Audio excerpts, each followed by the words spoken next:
మహబూబాబాద్‌కి చెందిన ఒక మహిళ వరకట్న వేధింపులతో తను చాలా దెబ్బలు పడి, భయపడి తన తండ్రికి కాల్ చేసి వచ్చి తనని రక్షించమని కాల్ చేయగానే తన తండ్రి వచ్చి తన తమ్ముడు, తండ్రి రాగానే వాళ్ళు గేట్లు తీసి వాళ్ళను కూడా లైట్స్ ఆఫ్ చేసి కెమెరాస్ ఉన్నాయని లైట్స్ ఆఫ్ చేసి చాలా కొట్టి ఆ తండ్రి చనిపోయేలాగా చేశారు.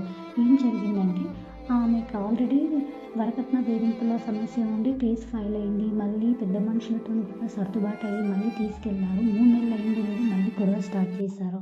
ఇంకా అమ్మాయి డోర్ వేసుకొని భయపడి డోర్ వేసుకొని ఉంది. అయితే ఆ డోర్‌ని కూడా గుణపంతోని పగలగొట్టి వాళ్ళు డోర్ అన్‌లాక్ చేసి ఆమెను కింద పడేసి తొక్కి చాలా తీవ్రంగా కొట్టారు. ఆ కన్ను పోయింది. వీపులో కొట్టారు. ఇప్పుడు ఆఖరికి ఆ తండ్రి కూడా పోయారు.